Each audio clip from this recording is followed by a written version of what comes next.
You're listening to the Common Descent Podcast.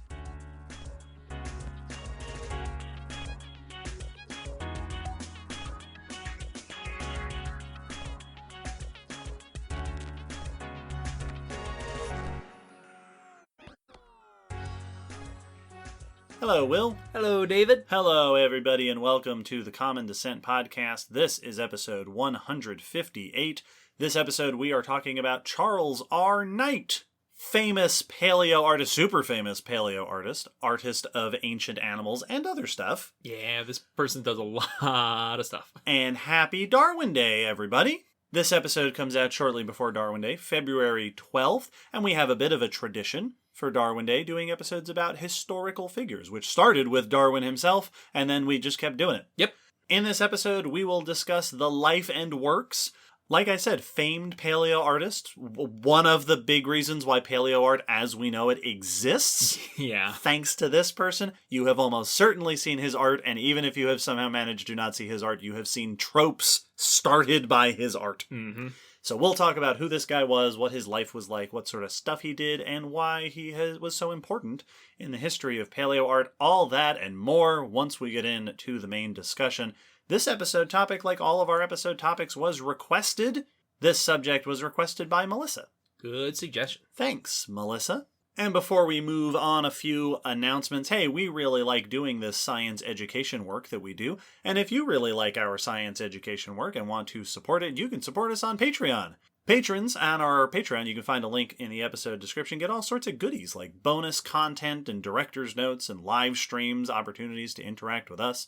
And at a certain level of patronage, patrons get their names shouted out on the podcast. This episode, we're shouting out Claire, Aaron, and Greg. Welcome and thank you. Welcome and thank you. Please consider the rest of you supporting us on Patreon. And hey, if you want to interact with us or support us in other ways, there's other ways to do it. You can go down to the episode description and find links to our social media. You can find a link to our Discord server, which we recently passed 500 members. We did? On our Discord, we sure did. Is that a big number for a Discord server? It seems big to me. Big number for our Discord server. That's the biggest our Discord server's ever been. It's no Discord server that's owned by us has ever been bigger. That is true. This is a record for this one Discord server. On the Discord, there's all sorts of chats going on all the time with art and science and speculative evolution, and we do live Q&As on there every month, so consider checking that out. Also, we have a merch store. Also linked in the episode description, it's Zazzle, where you can get shirts and stuff. Those are a few of the ways you can support us. Check out stuff in the episode description or on our blog, which is also linked down in the episode description. Oh, and hey, one of the things you'll find down in the episode description is a physical mailing address in case you want to send us mail. We just recently received a lovely letter from Bethany. Yeah, it was really sweet. And we loved it. We thank you so much. We always like receiving mail. Yeah. Hey, here's a neat thing. Oh. Last year for Darwin Day, listeners may remember that we did an episode about the Leakeys with special guest Meredith Johnson, who is the host of Origin Stories, the Leakey Foundation podcast, which I love. Such a good podcast. We were very excited to have Meredith join us. Well, it turns out that the Leakey Foundation recently, a few months ago, came out with a new series of cool human evolution stories in audio format, and they reached out to us to ask if we would promote the series for them, and we said absolutely. Origin Stories is great, and Leakey Foundation is great. So happily. So here's a promo for you. In the past 50 years, researchers have made extraordinary discoveries that have helped us understand who we are, where we come from, and what makes us human. In Discovering Us, that's the name of the new series, actor Ashley Judd brings our shared history to life, exploring the human story from our evolutionary roots to our uncertain future. This short series celebrates science, exploration, and the search for what it means to be human. Discovering Us is an audio companion to the book Discovering Us, 50 Great Discoveries in Human Origins, written for the Leakey Foundation by Evan Haddingham, senior science editor for the award-winning PBS series Nova. Listen to Discovering Us on Apple, Spotify, or wherever you get your podcasts. we encourage you to check it out. Absolutely. Always, well, and it's a cool thing to point our listeners over to because we don't do a whole lot of talking about human origins and human history and human evolution. Yeah, we did our episodes. We did episodes on it, and it comes up in the news, and it, comes up here and there in different episodes. Obviously, the Leakies episode it came up in, but that's not our primary focus. So if we have listeners who are hungry for more content along those lines, origin stories and discovering us, great places to find it. Yeah, that's exciting. And we'll throw a link in the episode description so you can check it out. Well, that's enough announcements. Let's move on to the news. Every episode we like to start with a section about the news, recent news in paleontology, evolution related scientific studies. Keeps everybody up to date. Will regale us with some news. My first bit of news is about some primate-esque mammals found in the Arctic Circle, some fossils. Oh, right. I wrote the press release for this. Haha! And I didn't recognize it on the news list, and I realized it the other day when I was submitting invoices. Nice. This is a neat finding. They found some primate cousins up in the Arctic Circle from when it was much warmer there, and this is the first time we found mammals like that far north. Yeah, I'm so excited to hear about this because I forgot what this study is about. Excellent. This is research by Kristen Miller, Kristen Tetchen, and Christopher Beard in PLOS ONE, and the article is by Brian Handwerk in Smithsonian Mag. Hey, that link to that article, as always, will be in the blog post. So, the environment that they are studying is from the Cenozoic. It is about 52 million years old, so it's in the Eocene. This is up in Canada on Ellesmere Island, and it represents what was at that time a boreal forest, a temperate ecosystem that is now north of the Arctic Circle. Right. Like, it is... It's slightly different from what it is now. Where that environment is impossible today. During this time, it was warm enough that there were, as they put it, lush cypress swamps, and thermophilic taxa were common. So warm-loving animals, crocodiles, tortoises, tapir-like creatures. Mm-hmm. And also lots of warmer plants. Yes. Hence the boreal forest. They had redwoods and cypresses, but also elms, alders, birches, and sycamores. Just tons of forest trees and plants growing in a lush forest way up north. This research, though, is focusing on two new species that were described from this locale, which are lemur-like creatures, early primatomorphs, from the genus Ignatius. So these are primate cousins. Yeah, so they're not quite primates, but pretty close. Yeah, exactly. They're not even actually lemurs, which are the basalmost group of primates today. These are close, similar to lemurs, but not actually within the primate group. But it's the closest thing to primates we've ever gotten from this far north, especially from this age. They described two species of this genus, Ignatius mckinni and Ignatius dawsoni. They were about the size of a small cat or rabbit, so these are not large animals. They both seem to be close relatives to each other. They're in the same genus, but they seem to be sister taxa, so they likely came from the same ancestor that colonized Ellesmere Island sometime earlier, probably from further south in North America. Right, which is where we have a lot of other primate cousins that are known from this continent. Exactly. That's one of the things that makes these two stand out, is not only are they very far north primates, but we have other representatives of this group and their cousins from farther south. They're very common. But up north, not so. This is a little lineage that snuck their way up there. Which to the researchers indicated that there must have been something that allowed them to break into the north, since we don't see any of the other primatomorph groups do it. So they were thinking of what could be the thing that set them apart or allowed them to survive here. One option that was put forth is hibernating, some sort of rest through the winter, because even though it was warmer back then, you would have still had long periods without light. But this is very rare among primates. The article said that only the fat-tailed dwarf lemur is one of the only ones that shows hibernation of any sort to ride out the dry season in Madagascar. Another difference they did note with these Ellesmere Ignatius species is that they were larger than other Ignatius groups in other further south latitudes, which means they follow Bergman's rule. And they did a study looking at 3D models of the teeth of these species and 95 other living and fossil primates, and found that they had a unique dentition and jaw structure that would have allowed them for eating much harder food. So they had stronger teeth and jaws for taking on tougher material, things like nuts and seeds, and their jawbone would have allowed for a higher bite force to crack those open. And they proposed that this could have been one of the things that might have helped them survive that far north during those long periods without sun, when the plants aren't going to be growing as much and you might not have access to the fruits or normal foods that you typically would be eating or want to be eating. These strong jaws and tough teeth could allow them to eat what they called fallback foods, backup food sources through the winter.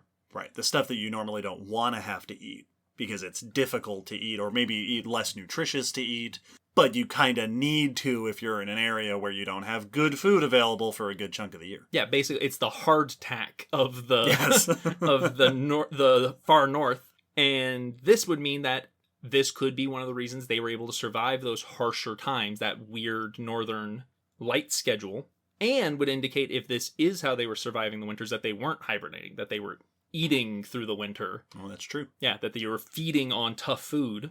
And so that special dentition might be part of what allowed this, so far, 2 species to break that far into the north. One thing that I remember, now that I've been reminded what this study is about, one thing that I remember from the paper is that they talk about what this means. You know, whenever we're looking at ecosystems in the past from a dramatically different climate, especially a warmer climate, it can apply to our understanding of what is happening or what might happen with climate change. And one of the things that I remember them pointing out is that finding these primate relatives up north is unusual, and there's much more primate cousin diversity elsewhere in North America, and that apparently that part is not surprising, because that's true with a lot of the species that they find in that ecosystem, that there is much lower diversity in that northern ecosystem than down south, which they pointed out might be an indication that even with warmer climates, that's not a guarantee that everything that is farther south will be able to move to the north. Yeah. That there are still barriers that limit dispersal. So even when the world gets warmer or colder, it's not just a matter of temperature determining who can move north or south. And in this case, it could be food availability, which might be related to light, because it doesn't matter what you do with the climate. When you go far north, you start running out of light at parts of the year. Yeah, it is fundamentally different at the far northern and southern portions of our planet. Yes, and we talked about that in our Polar Life episode 114. So when we think about north to south, we often think of temperature as the obvious sort of differentiator, but there are other factors. Absolutely. And they did note that for some of the creatures, they don't have any answers for why they seem to be doing well on this island versus other places. Like the tapir creature evidently were doing very well there, but not as common in the mid-latitudes. And then horses, which were very common this time, none of them had made it up into there yet. So it is still not clear why it works for some and doesn't for others. Right. Different species, different groups might experience different barriers. Exactly. Very cool findings. Well, my first bit of news is also about a new fossil discovery. This one is a Sicilian. Ooh. Yeah. Some of you out there are saying, what? You wait. This is research by Ben Kligman et al. In the journal Nature, and we will link in the blog post to an article in Science Alert by Claire Watson. Amphibians are a thing that exists today. There are 3 major groups of amphibians: frogs, salamanders, and the mysterious third group, which are known as Sicilians.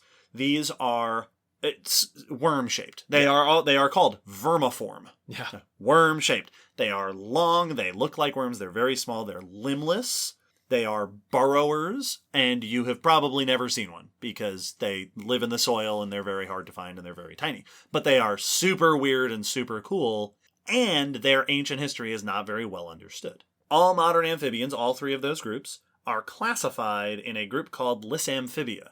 Frogs and salamanders are in a group called Batrachia, and then Sicilians are in Gymnophiona. The origins of modern amphibians have been much debated. Specifically, there has been disagreement about which group of early tetrapods our modern amphibians arose from. There is a lot of recent evidence that a lot of researchers seem to be in agreement on that suggests that our amphibians arose from a group of temnospondyls. This is one of the groups of early amphibian-like creatures, specifically the disaurophoid temnospondyls. I also don't know what that word means, but that's the particular group of temnospondyls. There was a fossil discovered not too long ago, Gerobatrachus, the frogamander, that linked frogs and salamanders to that particular group of temnospondyls. Yep. But caecilians, our little wormy friends, have been a real puzzle. They're so different from the other frogs and salamanders that it's hard to compare, and there is almost no fossil record. According to this study, there are only 11 known fossil species of caecilians. Wow. Very, very little. So this has left a big puzzle in trying to figure out when they showed up, and a question that has been asked, are they even close to the other amphibians?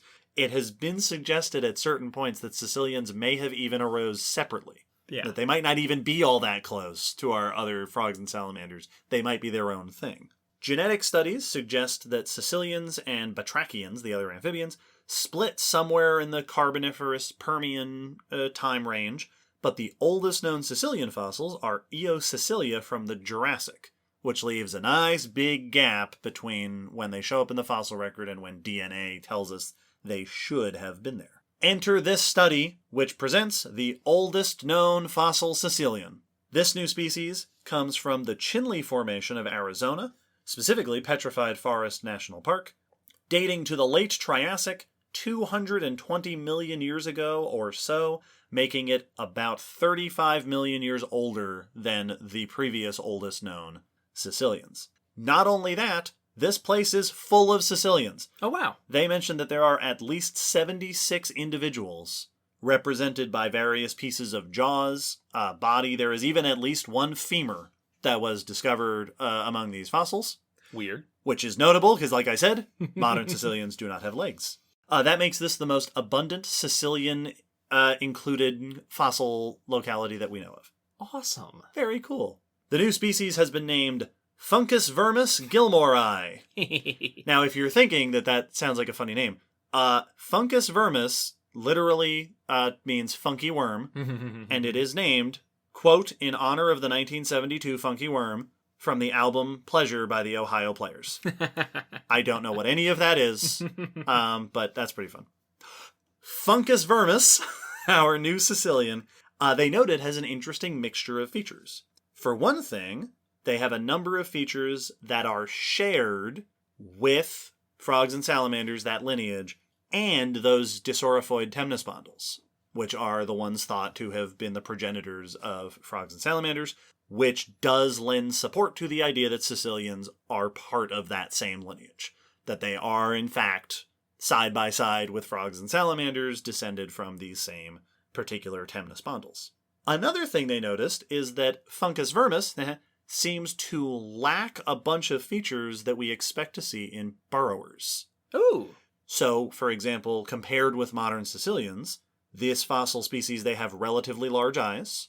They are missing a hole or divot in the face that we see in modern caecilians, which marks the location of their tentacles. Oh, yeah. So here's the thing about modern caecilians. They have these little tentacular organ on their face that they use for sensing, which is thought to be very helpful for getting around underground where you can't see. Mm-hmm. This like little antennae. This seems to lack that.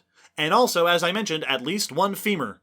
As for when I was reading the paper, they mentioned at least one femur. So it seems that caecilians this early on, at least this caecilian, does not appear to have been as burrowing adapted as modern caecilians. Whoa. Which might tell us something about when they developed that habit. Absolutely, yeah.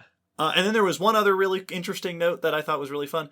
So this locality in Arizona, at the time, during the late Triassic, was near the equator, which is interesting because, according to the paper, all known caecilian fossils have been found in fossil sites that at that time were near the equator. Oh. And also all living caecilians are found within 30 degrees of the equator.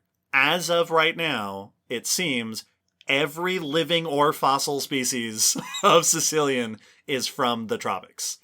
Which could be... Now, we have a very scant fossil record, but how wonderfully bizarre would it be to have a whole group that has only ever lived in like a narrow 60-degree band in the central part of the Earth. Weird. Yeah. So it's the oldest known caecilian, which means everything about it is new and exciting. Oh, yes, absolutely.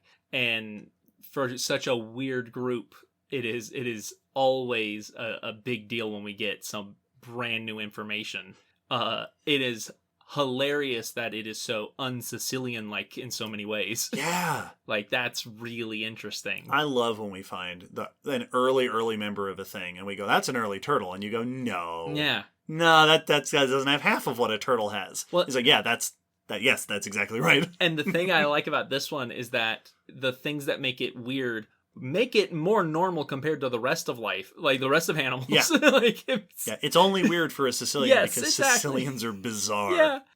Oh, wow, that's a weird Caecilian in that it's more recognizable and looks more like the rest of amphibians. Yes. Cool. Also, for any of our listeners who have been sitting through this entire news story quoting The Princess Bride in their head, me too, but I think I made that joke the last time we talked about Caecilian, so I neglected to make it this time on purpose. My next bit of news is also about an odd group within a group, diving birds. Sure. This research was looking at diving birds and found different evolutionary trends among diving birds that show diving behavior of various degrees. And as many of the news articles were putting out, higher rates of extinction. This is research by Joshua Tyler and Jane Younger in the Proceedings of the Royal Society B, and the article is by Jake Buehler in Science News. So, diving, as in diving into the water, is not, unknown among birds, but it is fairly uncommon compared to the diversity of birds. Right, most birds don't do that. Yes. Mostly it's found within the water birds, the Acorlatorniths, which includes your birds like penguins and cormorants and a few others. And you see three main diving strategies, and this research looked at these strategies compared to non-diving birds. Wing-propelled, which is using your wings underwater to swim after stuff, penguins and auks. Yep. Foot-propelled, so kicking, loons, grebes, cormorants, all of these use that style. Sure. This is also how, ducks will swim. Yeah, exactly. You have a lot of diving ducks that will kick with their feet. And then plunge diving, so that you're going from air to the water. Like gannets. Gannets and pelicans do this. Straight out of the sky. So, they wanted to know basically what's going on with these groups. Has it evolved multiple times? Are these styles distinct from each other? Is the plunge diving an intermediate between aerial and underwater behavior? Yeah. Like, is that do we see that as the common beforehand to fully diving birds?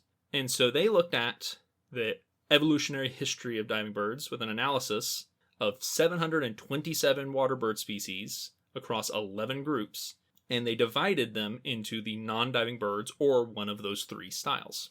And they showed a number of interesting things. First, that it seems diving behavior has been evolved 14 times independently, with all three different styles of diving seeming to have evolved independently on their own in different groups, with no evidence that plunge diving seems to be an intermediate evolutionary behavior, that we don't see that there's signs that the ancestors likely of fully diving birds were plunge diving birds necessarily. And they found an interesting trend in that this seems to be an irreversible evolutionary trend. There were no signs of any group that lost diving behavior, that went away from diving to non-diving behavior. They called it an evolutionary ratchet.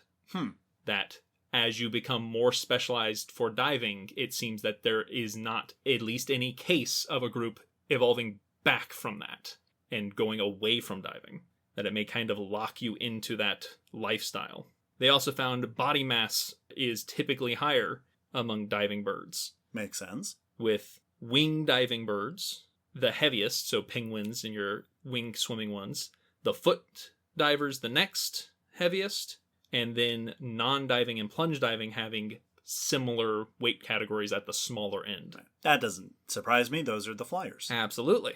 The interesting part for me is that like foot divers often are still flighted. That's true. Yeah. That is a good point. But they just have a average slightly higher body weight.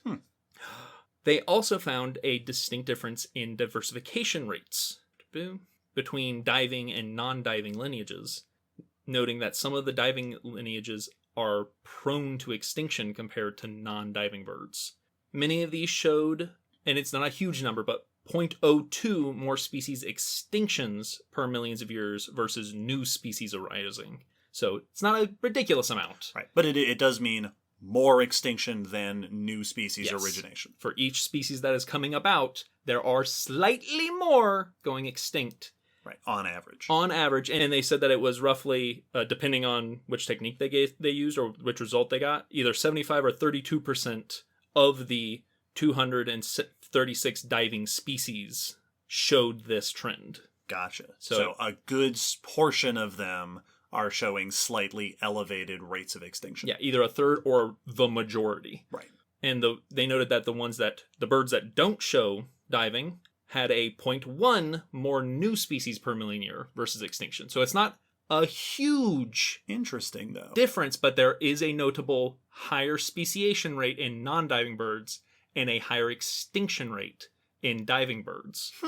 And they said that the fact that they found that there doesn't seem to be any case of reversing diving behavior could very likely be the cause of this disparity, in that once you get stuck in a diving lifestyle, it's really great for diving, but if whatever habitat or ecosystem or prey or whatever it is that your diving relies on changes, you don't have any options other than to still keep diving. Right. There's no out. Yeah. It's not easy to evolve a new strategy, or at least not quickly and efficiently enough to outrun the environmental change. Exactly. So that diving may be a much more specialized and niche-locked behavior. Right. A little bit of a dead end, Yeah. evolutionarily. Than we had previously realized or thought. Which is really interesting, because when we think about, a quote, dead end life strategy or something for organisms, we often sort of frame that as like, this was a bad idea Yes. to go in this direction. But obviously diving birds, that's not a bad idea. That is an extremely winning strategy. Mm-hmm. But at least seemingly from this research, once that's the strategy, you're kind of locked into that, and if the environment changes, there may not be an opportunity to adapt out of that. Yes. And they noted that this is very important knowledge for nowadays. Because bird extinctions are a thing. Yep, that many of these groups are in danger today, Yeah. and we are changing the environment faster than it normally would be changing. So this might give us a indication of which groups to keep a closer eye on that might already be more prone to extinction just because of how they live, and now we are putting them in more danger. Yes, just like with that primate cousins study, identifying the trends in how different groups of life and different lifestyles react to changing environments. Precisely. Very interesting. Sad, because of all the dead birds. Yeah. And actually, speaking of dead birds, this wasn't on purpose, but the last bit of news is actually about dead birds. Just like ones you found. Well, yeah, these are just, I'm just going to list off a few. This is Toby. Where did you get all these dead birds, David? In the parking lot. No. These are ancient dead birds. Now, while your previous study was examining the trends in which birds go extinct, potentially, this is research looking at some already long dead birds and examining what happened to them after they died. Okay. That's right. This is a taphonomy study. Cool. Taphonomy study of fossils in the Jehol biota, Nice. which is very cool. This is research by Yen Zhao et al. In Frontiers in Earth Science, and we will link in the episode blog post to a press release through Eureka Alert. All the way back in episode 152, we talked a whole bunch about the Jehol biota, which is a series of fossil deposits in China from the early Cretaceous, which is globally renowned for exceptional preservation of fossils. This study is a taphonomic study. Taphonomy, we've mentioned before, is the study of understanding how things become fossilized. Basically every step from death to discovery, like what happened to this thing to produce the fossil we got in the end. Yeah, why does the fossil we have look and feel and behave, chemically the way it is? Yes. The Jehol Biota is a very interesting place to study taphonomy, partially because it has such good preservation that it's a handy place to examine why things become preserved that well, but also because not all the preservation in the Jehol Biota is the same, and that becomes a highlight of this particular study. The researchers examined 5 different specimens of an early bird named Sapiornis, all 5 of which are complete skeletons and articulated, which means that all the joints are in the right place and it is in the shape of the bird skeleton. Man, it's how many fossil sites can you go and be like, I want to study a number of fossils. Please make sure they're all complete. All complete and articulated. Yeah, here's a selection. Just give me your best ones. Give me your top 5 complete and articulated Sapiornis fossils. These are all housed at the Shandong Tianyu Museum of Natural History, and the researchers observed right away that one of them, specimen STM-1536... Oh, that one. That's you gotta watch out for that one. is clearly different from the others, including the fact that it features a complete set of well-preserved feathers. Oh, okay. In addition to the skeleton. So they did a bunch of chemical analyses to try to see what they could learn about the conditions of preservation in this fossil compared to the others. Now, we don't talk a whole lot about taphonomy in detail on the podcast, so I'm going to take this opportunity to dive just a little bit deeper than we normally would into just the examples of the isotopic analyses they did, because this is really cool stuff. So they tested the isotopes of certain elements, so certain forms of different elements, in the sediment surrounding the fossil, and they found a whole bunch of neat stuff. So they looked at the ratios of carbon to nitrogen and the ratios of carbon-12 to carbon-13, which will differ depending on where the carbon was coming from. Mm-hmm, mm-hmm. We've talked about this a bit with plant stuff, where you can tell C4 plants versus C3 plants. In this case, they found that the other 4 fossils, the carbon ratios indicated that the organic matter was coming from algae. Okay. Whereas the unique one, 1536, the organic matter linked to terrestrial plants. So it seems to have been buried with land plants instead of buried amongst a bunch of algae. Huh. They also looked at ratios of strontium, copper, and rubidium. These are things we never get to talk about. These can indicate climate conditions. So strontium, as the paper explains, strontium deposition is lower in warm and humid conditions compared to copper. Rubidium is more stable in sediment during weathering. So the more humid it is, the more weathering you have, the higher rubidium you're going to have sticking around in the sediment versus strontium. So these ratios can give a sense of what the climate conditions were, and they found indications of warmer and more humid conditions, higher copper and rubidium compared to strontium. They also looked at zircon versus rubidium ratios, which can indicate what kind of minerals are present in the sediment. The zircon is common in more coarse-grained minerals, whereas rubidium is more common in finer sediments like clay. And they found evidence of more coarse-grained sediment compared to the other fossils that they compared this to, which Will's making a face at me because, yeah, that's not what you would expect. Typically, well-preserved fossils are found in clay minerals, very fine-grained minerals. Weird. This specimen seems to have the coarsest minerals of these 5 specimens they compared. And then one more thing, they also looked at, and this is a term I've not heard before, redox-sensitive trace elements. And we're taking you back to chemistry class. These are elements that are, put very simply, influenced by oxygen levels. Yep.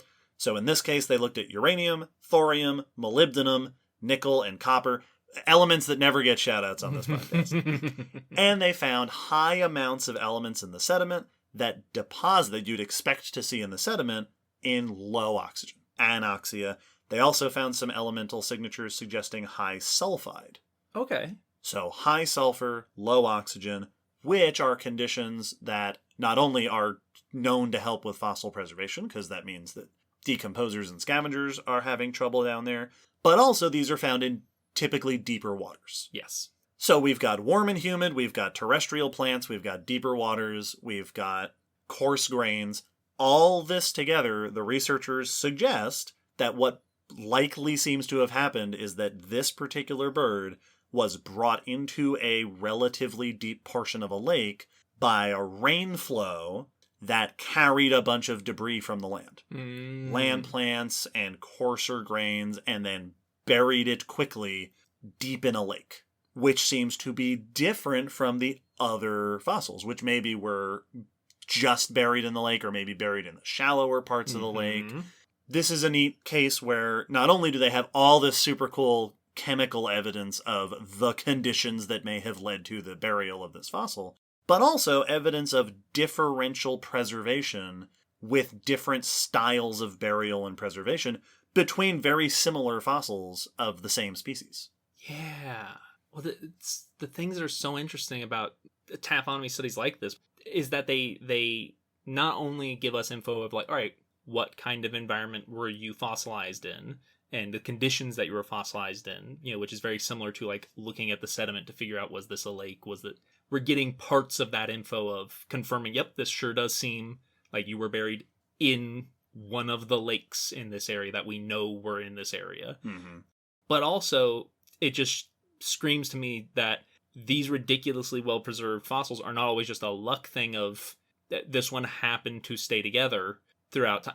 It was fossilized in a different way to others of its kind that may be a big reason why we have feathers on it and not on the other. Like, yeah, it is an indication of how varied the fossilization process can be and how that can completely change your results for the same animal. Yes. And that's huge. That makes me appreciate the biasy in the fossil record even more so, that you're also dealing with the statistics of just what the circumstances are in the same environment for the same species.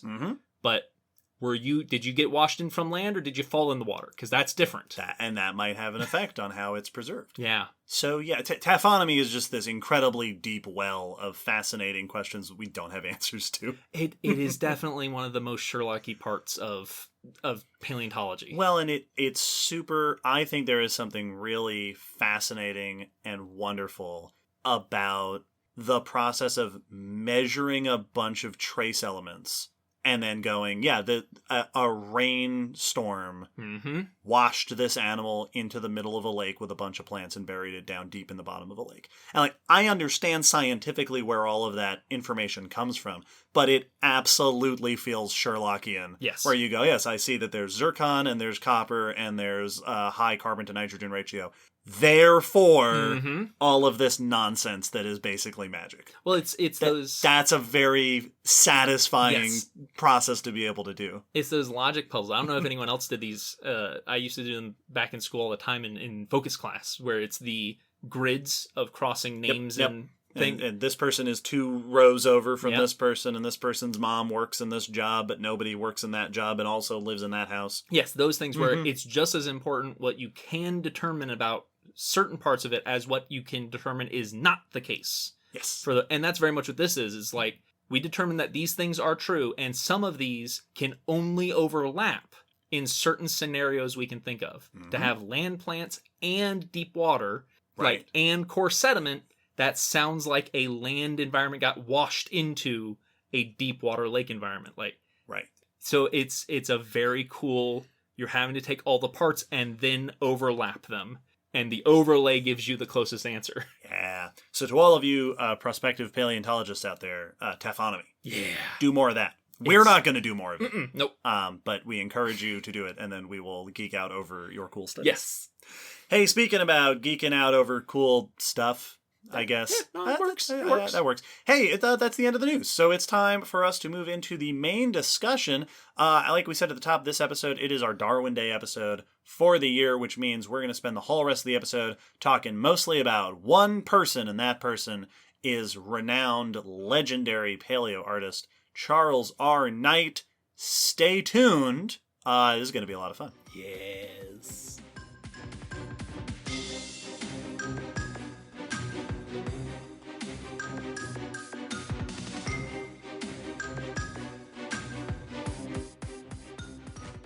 In our previous Darwin Day episodes, we have focused on historical figures whose main claims to fame tend to be their discoveries or their research or things that they dug up out of the ground, stuff like that.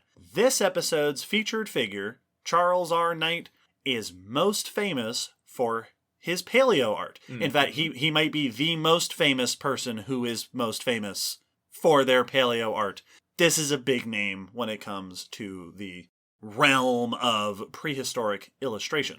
Now, immediate detour, what's paleo art? Yes. We did a whole episode about paleo art, episode 64, where we were joined by special guest and also paleo artist extraordinaire, Gabriel Ugueto. Mm-hmm. Very cool episode. Check that out if you haven't already. But in brief, paleo art is the art of depicting fossil organisms. Yes.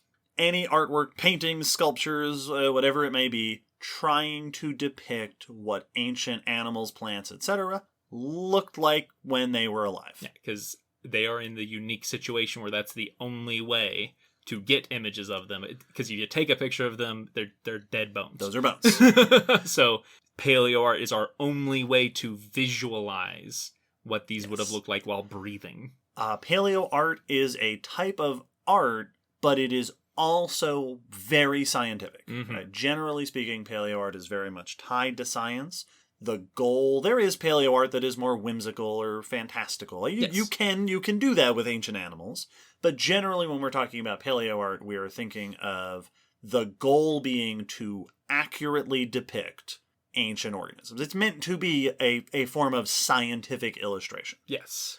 And so paleo art exists in this fascinating overlap between art and science. Yeah, where you can have just art of prehistoric creatures, but paleo art is this right. category typically when it's referred to. And paleo art is such a major important part of paleontology. Like you were just saying, Will, that is the only way we have to not only to visualize ancient organisms, but specifically to communicate those visualizations with each other. Yes. And we said this in our paleo art episode.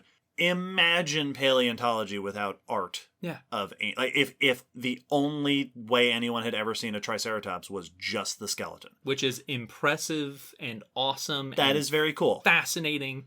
But that is so not what the mental image is for so many people. Right. Paleo art is an immensely important part of how scientists communicate with each other, and of how we communicate outside of science, and of how people just come to understand the subjects of paleontology. And connect with it, because now Yes. It feels real. It is not an abstract creature that is now just bones. You can see a picture of what that creature may have looked like. Yes. So paleo art is this integral piece of paleontology, and these days, in particular, in sort of our modern era of paleontology, it is very common for there to be people who are both researchers and artists, and for there to be people who aren't artists but who are researchers working alongside dedicated paleo artists, sometimes for museum displays, sometimes just for like a new study. Yeah.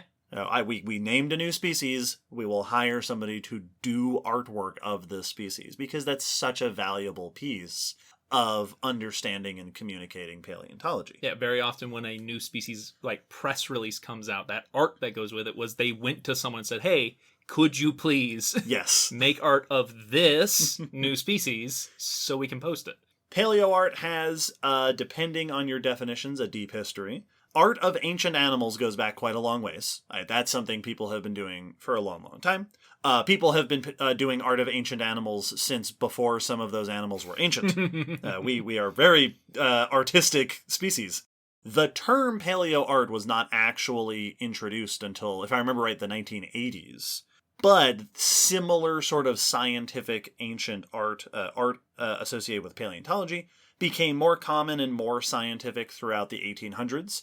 As paleontology itself became more of a well-defined field, there are plenty of examples from this time period of sketches and paintings and sculptures, sometimes for scientists to communicate their own ideas, sometimes to communicate them to the public.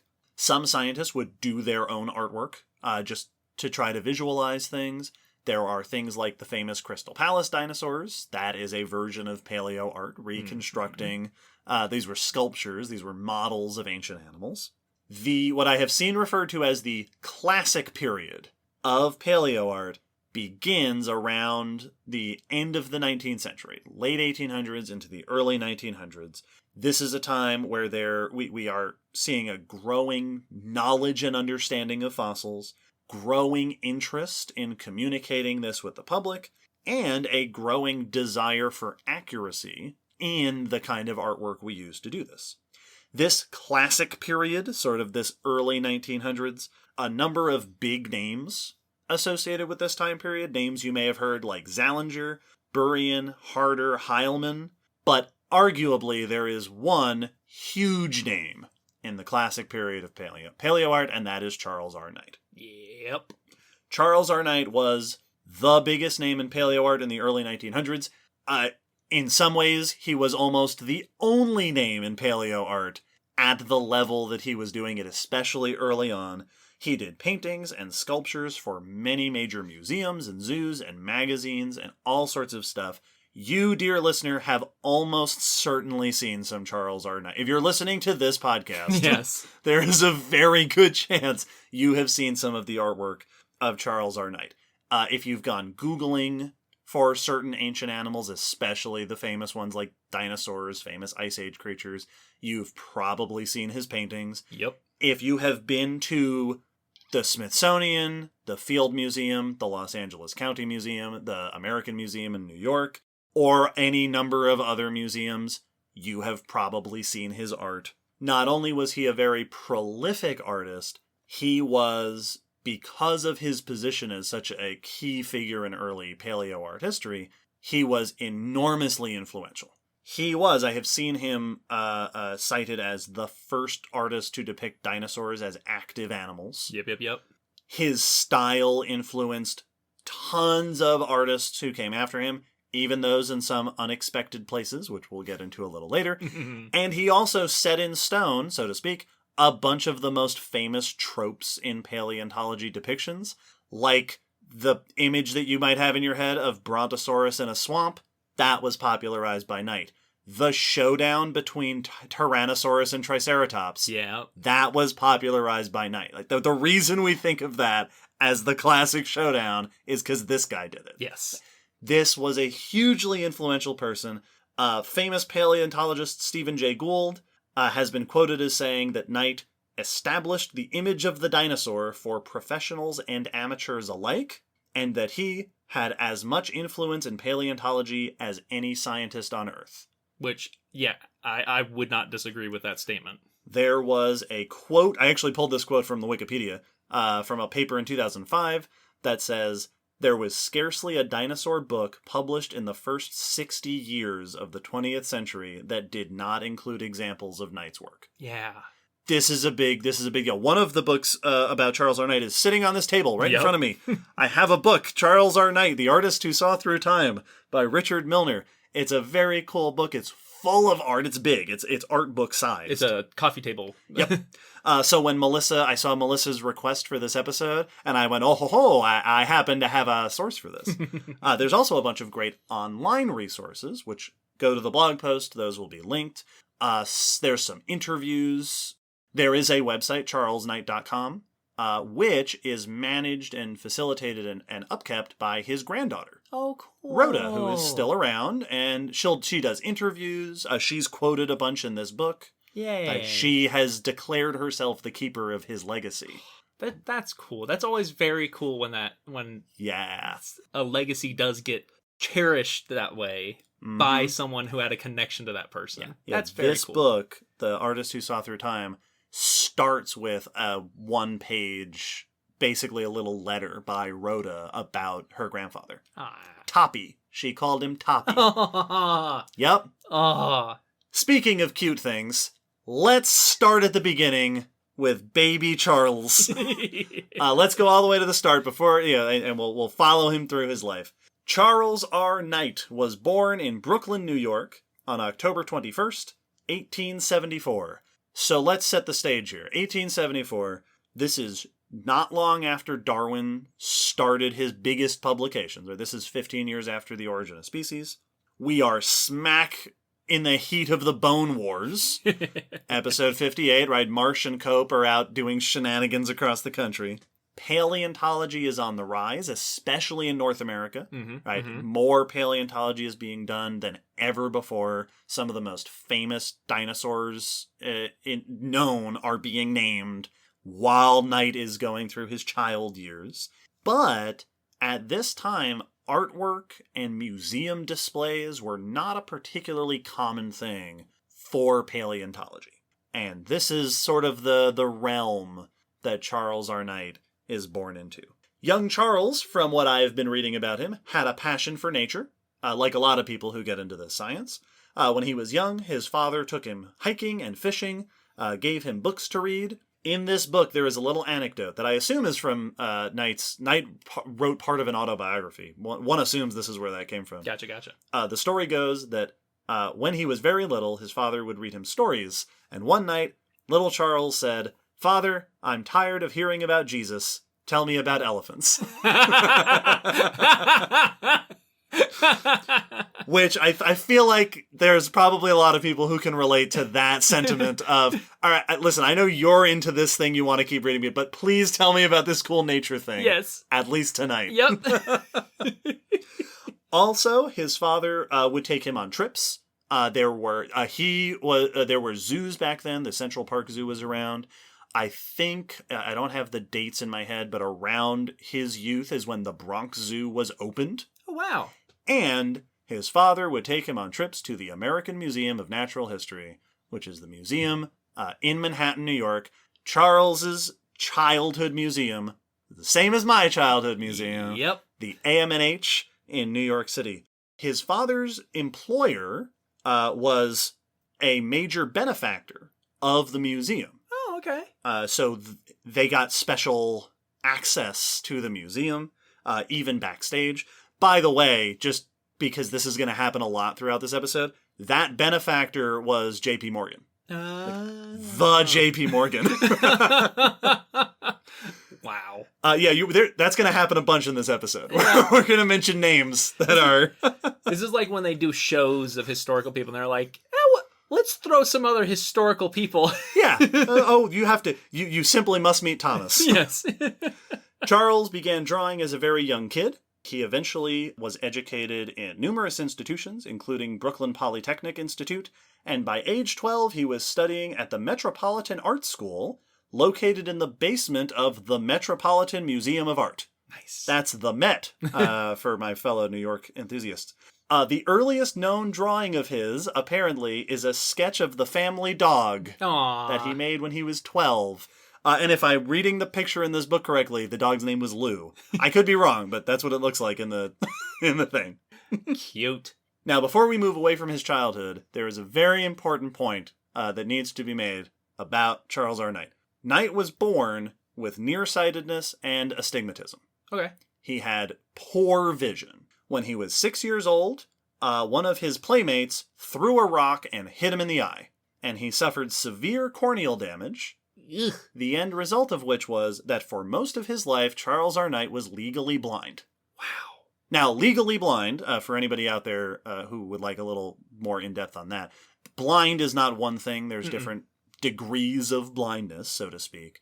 Legally blind tends to just mean that a person is considered visually impaired enough that laws come into play. Yeah. That you shouldn't be driving or operating heavy equipment, things like that. Yeah, that at enough of a distance, you cannot perceive things well enough for us to consider certain acts safe. One thing I read online where I was double-checking the definition is that, when you do the eye chart, and the top row is that giant letter E, if you can't see that, you're legally blind. Yep.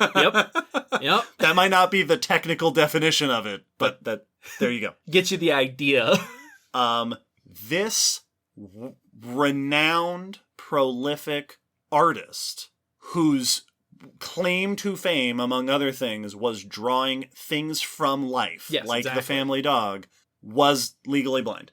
He wore thick glasses, and he painted with his good eye inches from the canvas. Wow. That's how this artist did all of his work. Preposterous. Knight left home and began his art career around the age of 16. His first real job, he worked for J&R Lamb, which was a church decorating firm. He would create cartoon animals and plants that would then go onto stained glass windows. Yeah. In churches. Later on, he would do illustrations for children's books and magazines, notably McClure's magazines. During this time, he reportedly met people such as Rudyard Kipling and Sir Arthur Conan Doyle. Because, like I said, this is we're in the turn of the century. Yep. During these years, he also made frequent visits to the Central Park Zoo, the Bronx Zoo, and the AM&H, the Museum of Natural History. He loved observing and sketching animals. He loved hanging out in the taxidermy department of the museum. This is a thing that eventually became one of his sort of iconic techniques. Knight desired very strongly to sketch from life. Yes. In fact, there are anecdotes of him refusing to draw from photographs. People would say, "Can you draw this animal?" And he'd go, "Well, I got to go find one. Yeah. I have to go somewhere and I will see that animal." He would go to the zoos. He would find his favorites. I've read reports of him hunting for excellent specimens to draw, like going to different zoos and stuff to try to find like really interesting examples of different animals. Yeah. That he then wanted to sketch. Over the course of his life, he would do, this book said, nearly 1,000 drawings, artworks of living animals sketched with them in front of him. That's so... Well, and that makes me think, because I've heard this comparison made very often when, like, the first time we get, a certain species shows up in a documentary, where it's like, even if we had images or, like, like a dead body of, like, a giant squid, that there is something fundamentally different of filming it in motion while it was alive. That's just different. It's hard to explain what it is, but there is a difference. It's cool that he evidently was caught on that difference. I remember something that my art teacher taught me. I feel like I've said this on the podcast before. One of a single line of lesson that I remember learning from my art teacher in 9th grade, Mr. Hunter, who said, "You think you know what a hand looks like." Yes. Yes. And that's in my head forever because he's absolutely right. I cannot draw a hand from memory. I don't actually know what a hand looks like. Yep. He would go out to look at these animals. And also, especially on his visits to the museum, he sought to understand their anatomy. He would, in the taxidermy department, look into their musculature, the way that their bodies were structured. He wanted to understand as best as possible these animals, to depict them as accurately as possible. That was something that struck me flipping through the book, was these anatomical drawings that felt like they came out of a recent textbook. Like these very technical, very accurate, very detailed drawings of the internal anatomy and how it translated to the outside view. Yes. Knight would become well known for his ability to not only do sort of photorealistic ish animal drawings, but to capture the personality of the animal in the drawing. From some of his writings, it sounds like he was of a mentality of every time you're drawing an animal, you're drawing an individual. Yeah. Like, this is an individual animal. Yeah. In 1894, while hanging out around the Museum of Natural History, Knight became aware that Dr. Jacob Wortman from the fossil department was looking for an artist to produce a lifelike art piece depicting a certain ancient animal. This was Elotherium, which we know today as Entelodon. Cool. The hell pig. Yeah. Knight met with him, studied the bones, talked to the scientist, and ended up making a watercolor of this ancient pig-like creature. This is the piece of art that we used as the teaser image for this episode. This is Knight's first paleo art. 1894, the first time he was commissioned to do... I assume he was paid. Maybe he wasn't. He was asked to do a lifelike reconstruction of this animal. Good one to start with. And it's a great one to start with. And as you can imagine, from there he gained further attention. Soon afterwards, he was introduced to a man named Henry Fairfield Osborn. dark clouds cover the sky and a crow caws ominously in the distance. Henry Fairfield Osborn. So this majorly influential paleontologist in around this time in the early history of North American paleontology. This is the guy that started the Department of Vertebrate Paleontology at the American Museum of Natural History. This is the person who was a major part in starting the trend of putting fossils on display. Yeah. He also made a bunch of influential discoveries. He was a very important figure in early paleontology. He was also a eugenicist. Yep. And I believe a racist, which tends to go hand in hand with eugenicist. And also, from a number of accounts, just a real big jerk. Well, then he became the Green Goblin. Then he becomes the Green Goblin. It's a real problem. So Osborn's name, intrinsically, he's popped up before in our episodes. We mentioned him in the Bone Wars, for example. His name pops up a bunch, for better or worse.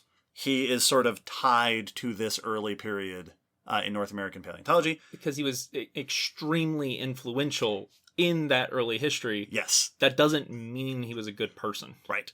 Henry Fairfield Osborn, the large igneous province of early North American paleontology.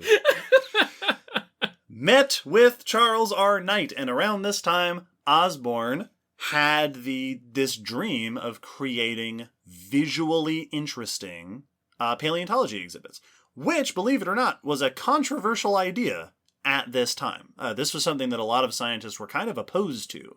If I remember correctly, Marsh, Othniel Charles Marsh, other famed early paleontologist for better and worse, didn't like this idea. Fossils were stored in the back of the museum where scientists could research them. A lot of notable figures thought it was a silly notion to put them on display. Which is just a great lesson that people will find a reason to be against basically anything. Anything that seems like an obvious idea nowadays, someone was not happy with it when it was first brought up. Lots of people weren't happy with it, which is very funny because it's so important. Oh, it's like paleontology nowadays. Without that, I can't fathom how it would function. No. Like, that's so critical. That is how we get information out to the public, yes, in large part. It's how we get support. It's how we even communicate to other people. Like, discoveries have been made in displays by other scientists, yes, observing that display. So Osborn, very presciently to his credit, put together a team, including William Diller Matthew and Charles R. Knight. Knight's job was to help plan out lifelike poses for the skeletons to go on display. Gotcha. And he was hired to paint murals of the ancient life. Which is very much like the historical museum exhibit. Like, that's the old things in the Fernbank, that skeleton, big picture. Yeah, and skeleton, that's still the case in a lot of places. During this process, he learned about the fossils. Just like with the modern animals, he dove into learning their skeletal anatomy, getting a sense of what they were like. He learned how paleontologists studied fossils. Osborn introduced him to his friend, Edward Drinker Cope, who a very important, influential figure in early paleontology, for better or worse. Knight spent some time with Cope, becoming, besties and learning all about how paleontologists do their paleontology. During his work at the American Museum of Natural History, his murals that he created here include some of his most famous pieces of artwork that he's ever done. Images of Dimetrodon, Smilodon, this picture of Smilodon on the cover of this book, which, listeners, you've probably seen. It will almost certainly be in the blog post. It's the Smilodon on the little rock outcrop roaring out into the landscape. His famous leaping Laelaps art with the small dinosaurs, Dryptosaurus now, jumping on each other. One of the first pieces of artwork to depict small dinosaurs as active and agile or in motion. And that one picture of Brontosaurus in a swamp. Yeah. That one picture will also be in the blog post. Created for his time at the AMNH. So he went from drawing animal cartoons and sketching in his own time to doing one fateful reconstruction of a hell pig to helping design what would go on to be one of the most famous, popular, and influential museum displays, halls of displays in the history of North America, including the skeletons and the murals themselves. And this was just the beginning. From here, Knight would go on to become a much sought after and extremely prolific paleo artist. And we will go into more of his incredible works after the break. Stay tuned for that. Yeah.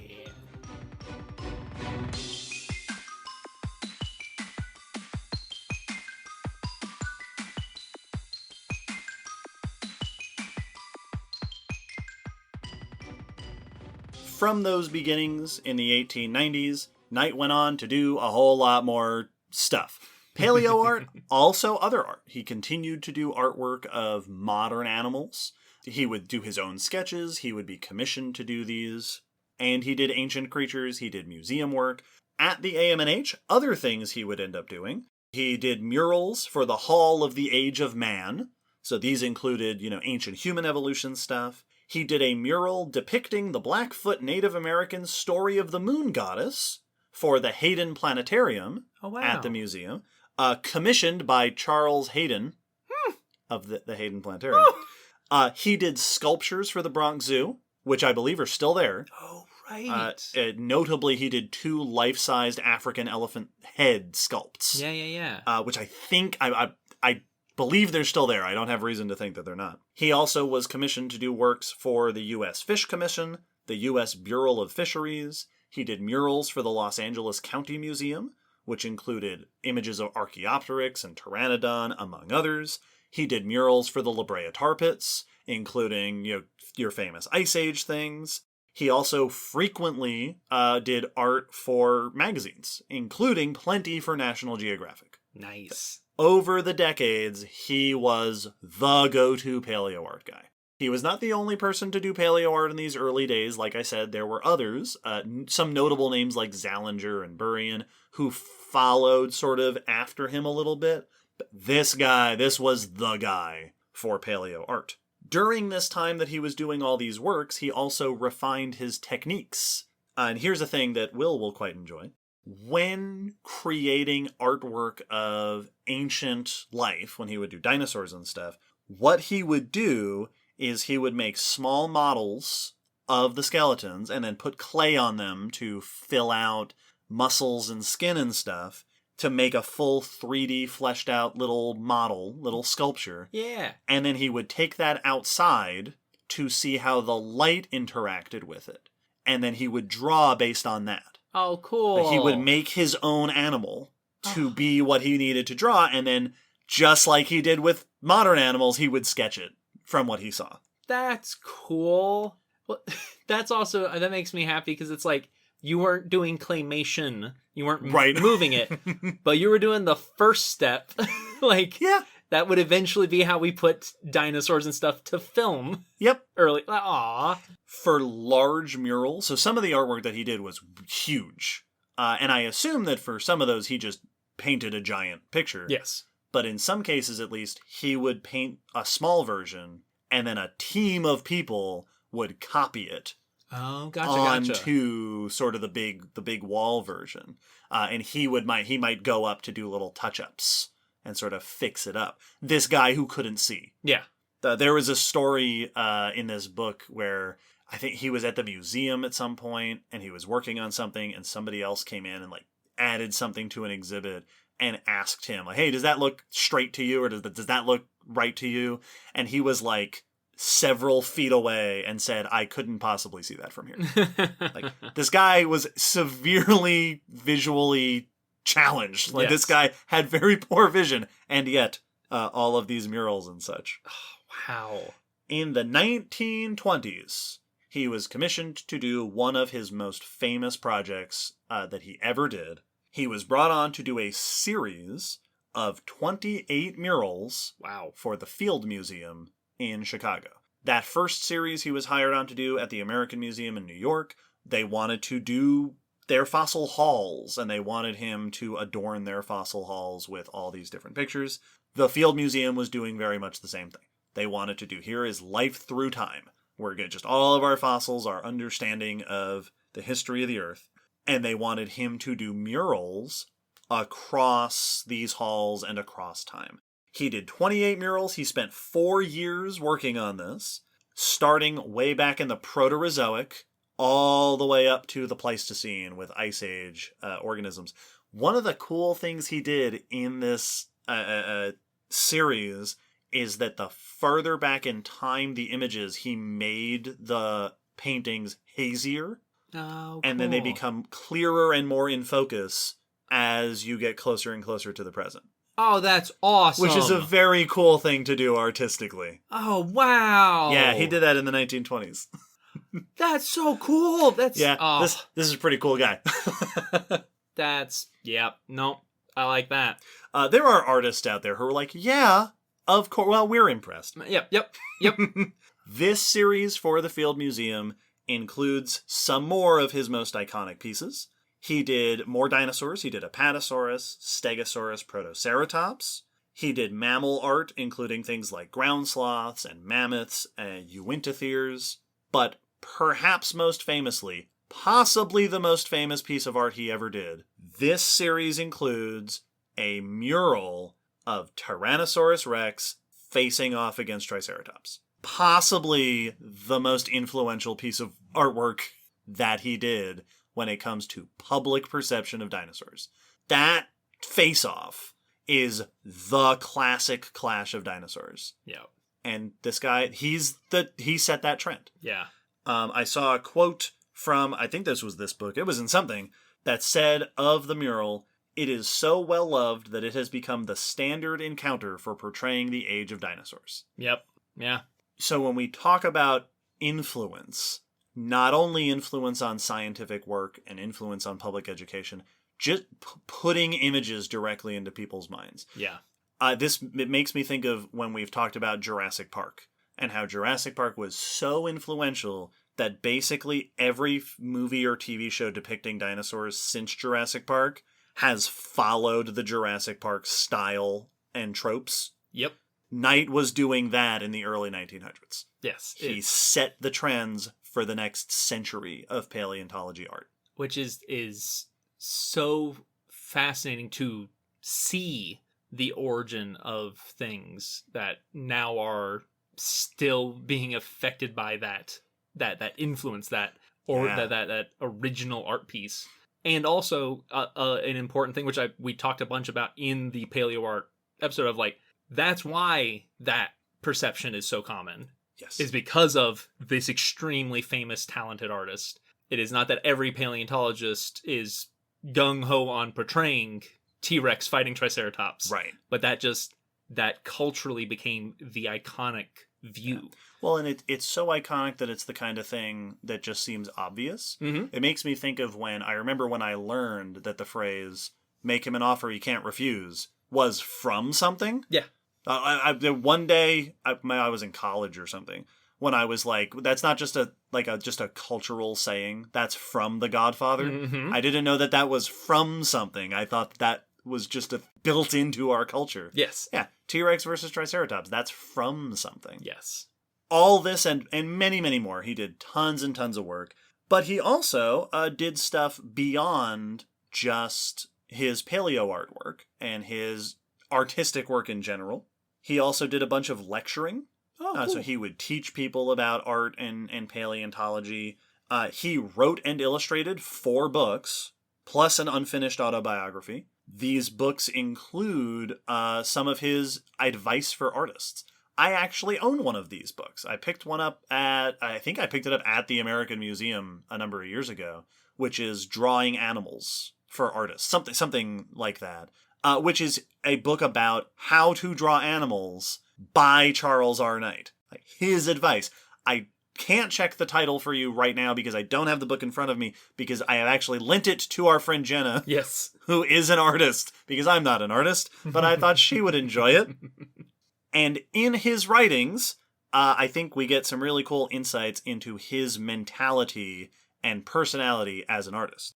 So I'm going to open up this book and read just a couple of things that I have marked out to share here. Also, for anybody who's concerned, when I say marked out, I mean like I noted it in my notes. Go to this page and read this thing. I did not make a mark on the page. This page also has a crocodile yeah, on it, which is, so that's pretty cool. Alligator? Yeah, I think it's That's an an alligator.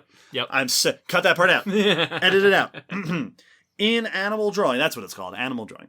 Here is what Knight says about what it takes to draw an animal. Ahem. The artist must examine not only the anatomy but also the mental traits of an animal before he can properly represent a lifelike attitude in either action or relaxation. The artist must also study the actual appearance of a three-dimensional object with all its diversified planes, light and shade effects, color pattern and skin embellishments, hair, feathers, scales, etc., as the case may be. They must also study the environment of all the creatures and their psychology and mode of existence in a state of nature. In this way, the artist will, it is hoped, be better able to grasp the outstanding characteristics of the models, their beauty, virility, and charm, and the splendid opportunities which they offer for every sort of artistic expression. To depict adequately the superb lines and color of the big cats, the grace and agility of a deer, the ponderous power of an elephant, or the exquisite and dainty form of a bird, this is by no means an easy accomplishment. Everything that you possess in the way of artistic perception must be consecrated to that end. Oh, that's such a great way to describe it. And it's a very academic take in the environment, take in their psychology. He calls it their psychology, which is very cool. Get into the mind of the animal, understand how they're feeling, what they need, what they do, how they exist in their environment. The whole picture, so to speak. Yeah, well, and it's cool to hear from one of the most famous people to have drawn animals, is that he's saying this is a difficult thing. Like, it takes effort.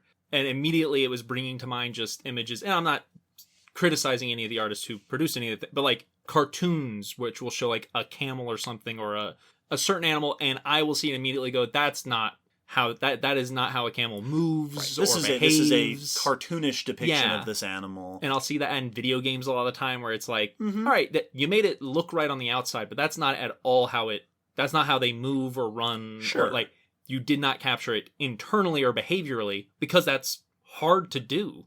Yeah. And so it's cool hearing him acknowledge that. It's like, you really do have to look at each part as those separate facets. Yeah. And it gives some insights into how he did these very individualized sketches of animals.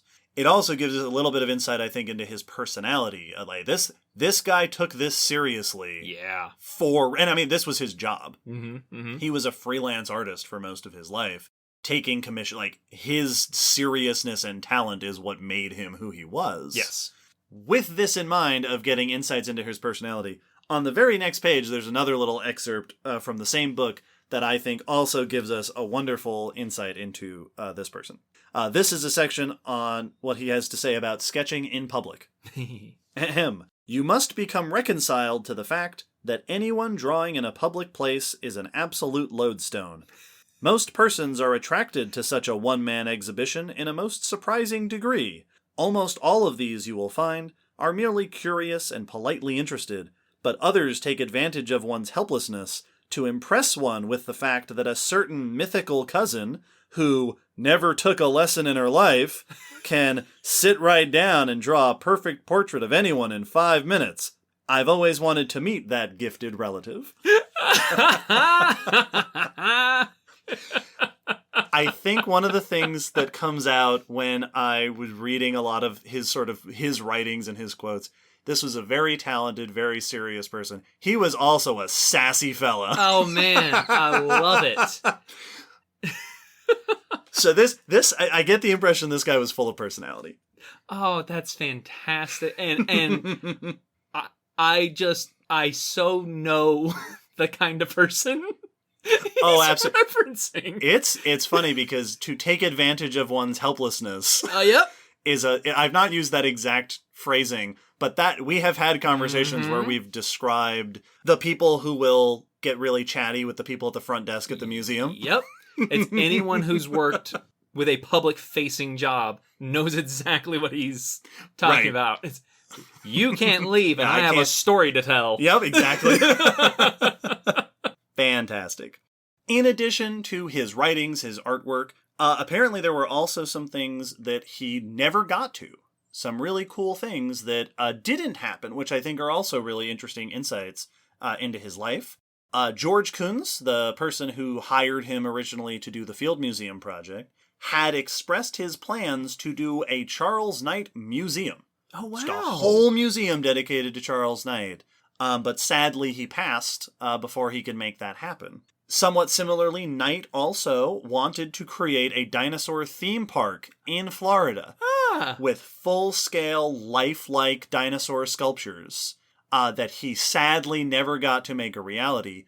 However, his friends who he had shared this idea with, Louis Paul Jonas and Barnum Brown, yeah, that Barnum Brown, did, after he had passed away, create the Sinclair Dinoland exhibit at the 1964 New York World's Fair, which did have these big dinosaur sculptures in the spirit of what Knight had kind of envisioned for his theme park. Oh, that's cool. Knight also apparently planned to do a dinosaur fountain for Central Park, which didn't happen, which might be the biggest shame on here for, like, me personally. Man. That's such a small seeming thing, but that would be so cool. I would take all my friends to see the dinosaur fountain at Central Park. Well, now I'm sad. Right now I want a dinosaur fountain in Central Park.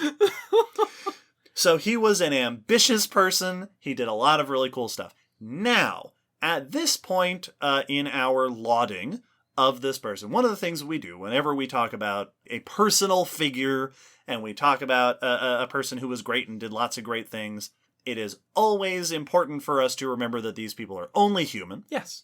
We don't want to, put someone too high up on a pedestal. Yeah, that this was just the artist to beat all artists who was also a wonderful person who did everything amazingly well all the time. Right. Yeah. Knight was a human being. And to drive that point home, some of his personal stuff and also some things where he wasn't the best about stuff. Now, I will say I did not see any talk of, like, scandalous things. Which actually does kind of set him apart from a lot of the people we've talked about in our historical figure episodes. I did not find an example of him being, like, horribly racist or something. I mean, he was a white man from New York in the early 1900s. It would not surprise me if he had some viewpoints. Oh, yes. That, we would not find. I did notice while I was reading those quotes that his default pronoun that he would use for the artist was he, but the mythical relative who supposedly could draw without any lessons was a her. Oh, yeah. I did notice that just now. I'm not saying that means he was a sexist. Yeah. But there were conventions of the time, and I'm sure he fell into those things. Given the day and age, probably a little bit, right? Just statistically speaking. But as far as I'm aware, he was no Henry Fairfield Osborne. So by that metric, although he was good chums with both Osborne and Cope, so I know when you were talking about that part, kept company. I was like, in the Charles R. Knight movie, this will be when his edgy bad boy period when he's hanging out with the wrong crowd. Yeah, he's under a bad influence. He's blowing up fossils. Let's zero in on some places. I think perhaps the most evident failing is kind of a harsh word for this, is that a lot of Knight's work is outdated. Yes. That's largely not his fault. No. He lived a long time ago. But a lot of his artwork, when we look at it now, is not up to modern scientific standards. He's got his sauropods stomping around in swamps and rivers. His dinosaurs tend to drag their tails. The two-legged ones tend to stand up in kangaroo stance. His tyrannosaurs, his duckbills. He also would sometimes, a few instances, depict dinosaurs in grassy landscapes. Yep. Which we now know is not a thing that happened. In some of his writings, he describes dinos as, quote, I think this was from Wikipedia, this quote, slow-moving dunces. Yeah. Which is a very old-fashioned way of thinking about them. Although he did depict small dinosaurs sometimes as being more active, like those leaping Laelaps. Yep.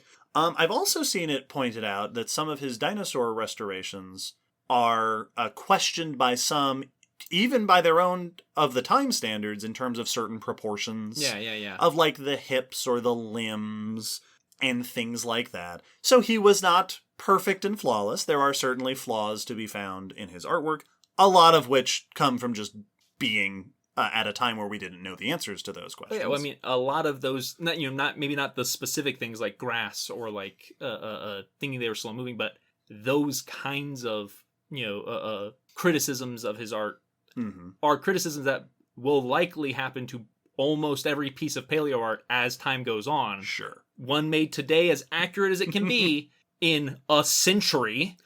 Right. Someone will look at it and go, what were you doing? What? How did they even have that idea? And it's very easy for us to say, well, that sort of was a thing of the time. It was actually pretty common to think that and to depict things that way.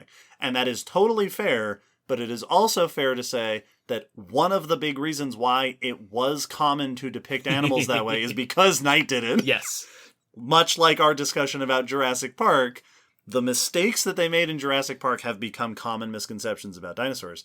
The things that Knight did wrong, whether they knew that at the time or not, became trends in paleo art because people saw him do it and he was the guy. Well, and will still be referenced today that way. Absolutely. Like you said, if you Google, Apatosaurus, one of the first images that'll come up is the sauropods in the swamp. Absolutely. So you will still get that perpetuated today of like, okay, but I just found a picture of them in the swamp. Right. Even though you just said they didn't do that. So yeah, but that's the most famous picture, and it's the reason you're asking that question. Yeah, it's the reason you know what Brontosaurus is. Yeah, it's because that's why we're having this discussion, is that picture you just brought me.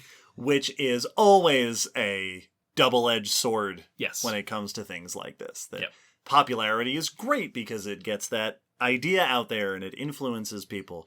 I've also seen the point made that his accurate depictions influence not only the public but scientists and how scientists think about it. Also his inaccurate depictions. Yes. I've heard the point made that there probably is at least some truth to the idea that the reason scientists held on, for example, to the sauropods and swamps idea for so long was because it had become the way that we depicted it. Yep. Scientists also grew up with that image in their heads even before they became scientists. So this kind of work can have really extensive influences in all spheres, scientific and otherwise. Well, because popularity is so crucial to gaining the movement for something, the public support and bringing new people into the science by exposing them to it when they might not have gone into the back of a museum. But also, mistakes and misconceptions are long-lived and hard to kill. Yep, especially catchy ones. Yes, so when you do make a popular thing that has mistakes in it, even if that's just a minor fraction, those are going to stick around as long, if not longer sometimes, as the good stuff that was promoted by that popularity. Yeah. So there were certainly things to be critiqued to some degree about his art.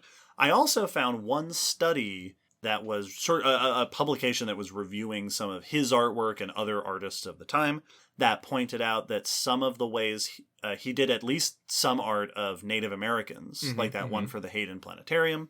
And this write-up was discussing how there are certain trends in how he depicted Native Americans that fit into common trends of the time that might not quite be the way that we'd prefer it today. Yep, I was wondering when you mentioned that. Ranging from, on the one hand, maybe leaning a little too hard on primitive culture, but also romanticization. Yes.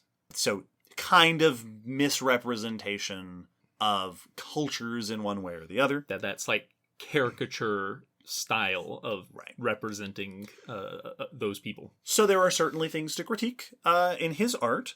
Moving to his, more just his personal life. Charles Knight was also apparently terrible with money. He refused to join the museum staffs. He was a freelancer for a long, long time. Apparently he was poor a lot. Rhoda, his granddaughter, who I mentioned earlier, recalls that his wife had to give him $1 bills if he was going to the store. If you gave him a 5 or a 10, he would put it on the counter and leave without noticing whether he had change coming. There's also an anecdote in the book about how I don't remember the details, he was convinced to invest a bunch of money into something that I don't think it turned out to be a scam, but it turned out to just be a misguided, a wash, like some political thing. Like, apparently he had a really hard time with money. Is he also the origin of the starving artist trope? This was the guy. He starved, and then all the other artists decided to starve. No, probably not. That's very funny.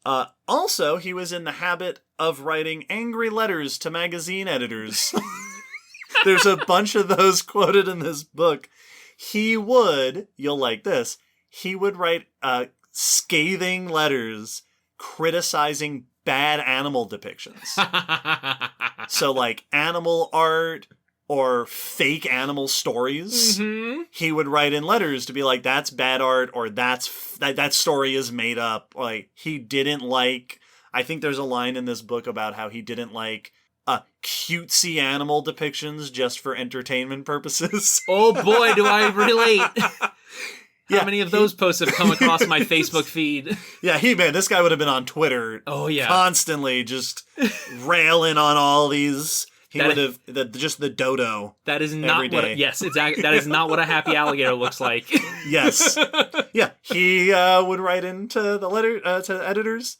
Also, he apparently had very strong feelings about modern art. Interesting. He was not a fan. Huh. So when which I as to the little that I understand about art history, that does not really surprising. Yeah. Modern art as a movement was resisted, I think, by a lot of the old guard. I mean, once again, I am talking completely from a place of not knowing anything. Of zero knowledge. But, like, the modern art is very much departing from classical art. Like, that's why we have distinct names for them. Yes. So if you were at all a classical artist, it doesn't surprise me that you were not a fan of the modern art. So he apparently had done some writings. I don't know if these were like necessarily all letters to editors. They may have been his personal writings as well, where he, poo-pooed these newfangled modern artists with names like Duchamp and Matisse and Picasso, who he was not a fan of. He sounds like he is being horribly rude in so many of these examples, but I so want to read all of them. And they're in the book. You can have, there's a bunch of them in here. It sounds to me like he was if we're being generous, a charmingly grumpy dude. Yep. Very opinionated. And you know what? He was an extremely talented artist. He was legally blind. He was always poor. I'm not saying his grumpiness wasn't unearned. Yep. I get it. But yeah, he apparently would write grumpy letters, and he had very strong opinions about stuff. That's so funny. Speaking of his personal life, Charles R. Knight also had a family. Mm-hmm. In 1900, the year 1900, he had married his wife, Annie Humphrey Hardcastle. Cool name. Which cool name. Also, there's something very nice about Knight and Hardcastle. Right? That's pretty cool. Those go together, I hear. It was a match. Yeah, it was perfect. He and Annie eventually had a daughter named Lucy. Annie and Lucy, though they do not get quite the acclaim, certainly that Knight does, and indeed very little airtime in this episode, but they were apparently very helpful and important in supporting him, helping him with money, helping him to get jobs. Like, they would talk to people. Like, Annie corresponded with Henry Fairfield Osborne on occasion to, like, argue on behalf of Charles when, like, they were arguing about a commission or something. Cool. There's an anecdote in the book that when Knight initially went to Chicago, I think this was for the big Field Museum project, initially he met with, like, the board for the museum, and it didn't go well. Like, they didn't like some of the things he was planning to do, so he went back home. And then, as the story goes, Lucy, his daughter, went to Chicago to go yell at those guys and convince them to let Knight do what he wanted to do with the artwork. So his wife and daughter were apparently very integral parts of his success. Man, I want to see this movie. Yeah. It'd probably be pretty good. Great. Later in his life, as he did less and less of his artwork, he spent time with his two grandchildren. One of whom was his granddaughter, who I've already mentioned, Rhoda Steele Colt. At least that's her name now. Mm-hmm. Like I said, Rhoda, to this day, a lot of the information we know about Knight comes from interviews with her. She's quoted in this book a whole bunch. As I mentioned, she called him Toppy. Mm-hmm. It sounds like Lucy also called him that. I think that was just like his nickname. Yeah. So as he got older, in his later years, he became a grandpa, and he spent a bunch of time with Rhoda, presumably both of his grandkids. And Rhoda recalls that when she was really little, he would take her to the zoos and to the museum, and he would take her behind the scenes and instill in her this interest in natural history. Cool. The final series that he did in the mid-1940s was a series of 24 small paintings for the Los Angeles County Museum. And then in 1951, he did a mural for the Everhart Museum in Scranton, Pennsylvania. It was a mural depicting a Devonian forest, and this was his last piece of artwork that he did in his professional career. Wow. Later in life, sadly, his eyes continued to get worse. He had numerous surgeries, and eventually, it sounds like he stepped away from his work because he couldn't do it anymore. No. Reportedly, he fell into a depression. Rhoda said that his greatest fear had been losing the little sight he had.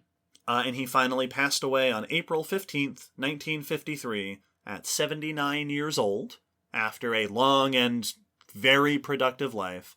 According to this book, The Artist Who Saw Through Time, his last words were, "Don't let anything happen to my drawings." Wow. And to the credit of his family, his legacy preserves. Yeah. Like I said, Rhoda has continued to talk about him and participate in projects. There have been a number of different museums that have put on galleries and presentations, at least one touring exhibit, I think in 2003, about Charles Knight. There have been restorations and releases of restorations of older work, and then releases of unreleased work. There have been books about him, like this book that I have here. He has continued to be this figure. And that has largely been a product of the people today who really appreciate the work he did, and his granddaughter, and his family, who sort of continued his legacy as time went on. And of course, while we're talking about legacy, Knight, as we've been saying the whole time, was immensely influential. If you go around and talk to paleo artists today and you ask who their inspirations were, you will hear the name Charles Knight. That was one of the people that Gabriel mentioned in our paleo art episode as an inspiration. He inspired and influenced other artists, scientists, people to get interested in paleontology.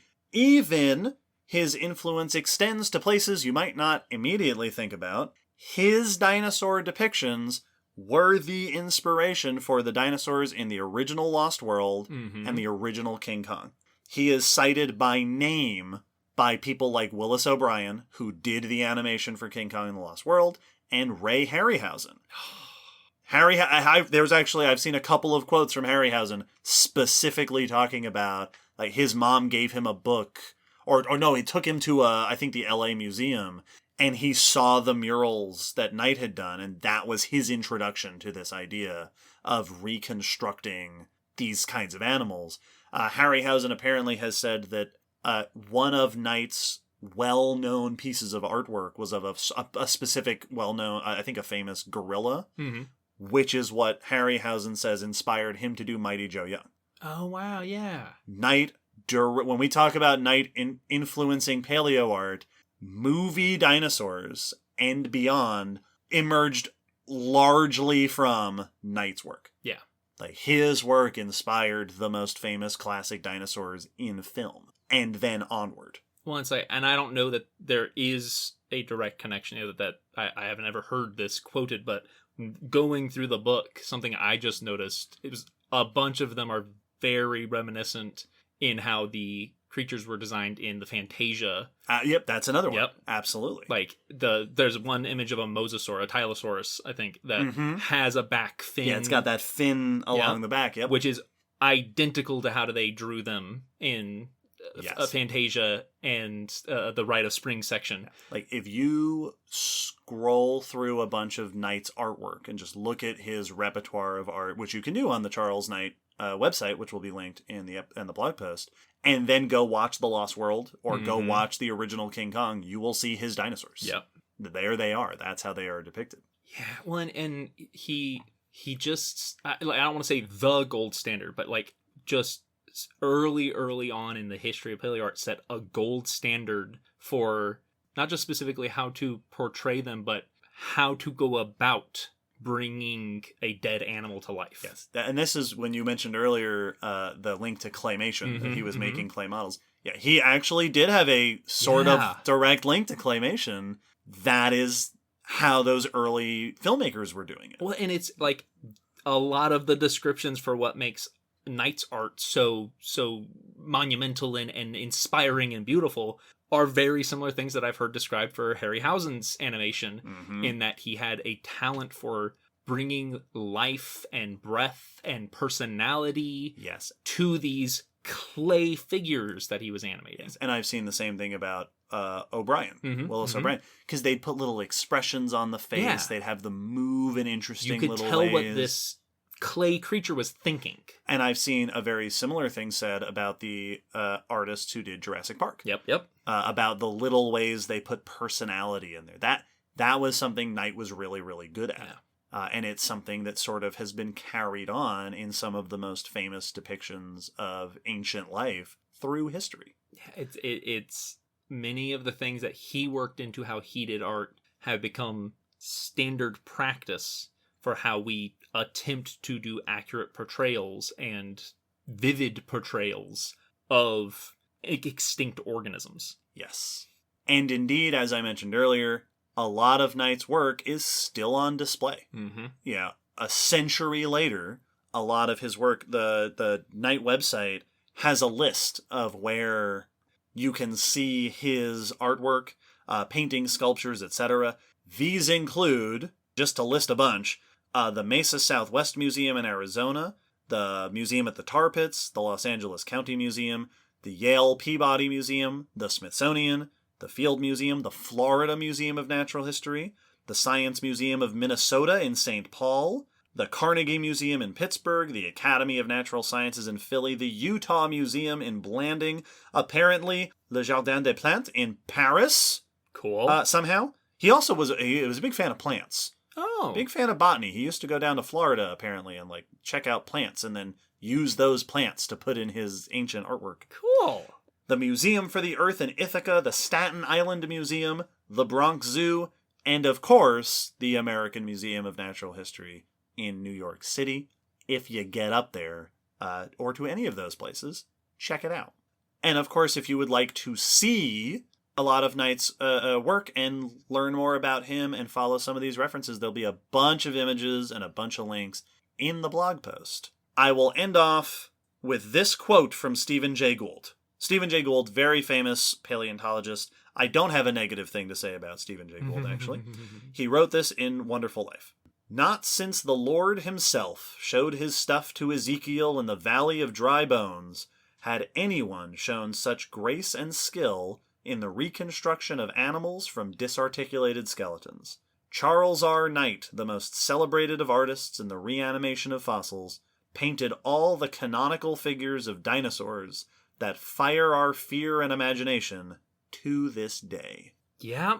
That is Stephen Jay Gould declaring that Charles R. Knight is the best person at this since God. Yep. Yeah, it is supremely, well, it is so impressive the effect he had, but also going through the book, you'll come across, going through his art, you'll come across pieces where it is out of date. T-Rex is standing wrong. Sure. It's got too many fingers and stuff like that. But tons of times I'll also come across a piece of no, that's just Dimetrodon. Right. Yeah. That's a mammoth. Yeah. That's what a mammoth looks like. It's slightly, a little bit older looking in certain regards, but no, you pretty much nailed it. Yeah. And that's so impressive.